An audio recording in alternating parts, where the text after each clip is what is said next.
어제 국내 코로나19 신규 확진자가 46일 만에 50명 이하로 감소했습니다. 다만 방역 당국이 이번 주 상황을 조금 더 지켜봐야 한다고 강조했는데요. 보도국 취재기자 연결해 보겠습니다. 정인용 기자.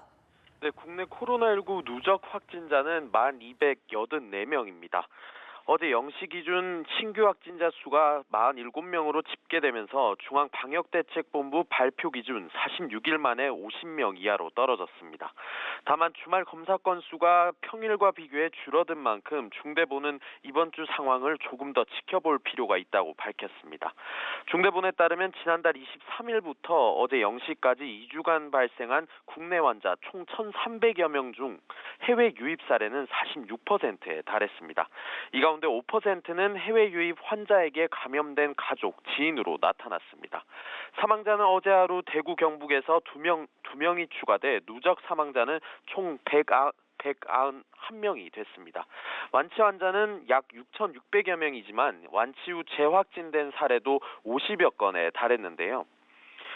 방역당국은 재감염보다는 바이러스가 재활성화된 것에 무게를 두고 각 사례들에 대한 역학조사를 진행할 방침입니다. 네, 또 자가격리 위반 사례가 잇따라 보고되면서 정부는 위치 확인용의 별도 전자장치 등 대안을 고심하고 있는 것으로 알려지고 있는데 관련 내용도 전해주시죠. 네, 정부는 자가격리 대상자의 이탈을 막기 위해 전자팔찌 도입까지 검토하고 있습니다. 정부는 오늘 정세균 국무총리 주재로 비공개 관계 장관회의를 열고 해당 방안의 도입 여부를 논의할 텐데요. 격리 대상자 동의를 받아 신체에 전자장치를 착용하도록 하는 방식을 유력하게 검토하고 있습니다. 만약 부착에 동의하지 않을 경우엔 입국을 거부하는 방안 역시 고려 대상입니다. 정부의 엄중 대응 방침에도 거듭 자가격리 위반 사례가 드러나고 있기 때문인데요.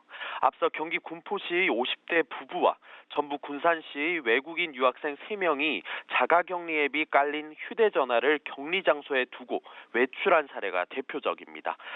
이 밖에 경기 이천시에서는 자가격리 장소를 무단으로 변경한 사례가 있었고 인천에서는 자가격리 도중 외출이나 이사하는 경우도 발생해 지자체가 경찰에 고발하기로 했습니다. 지금까지 보도국에서 전해드렸습니다.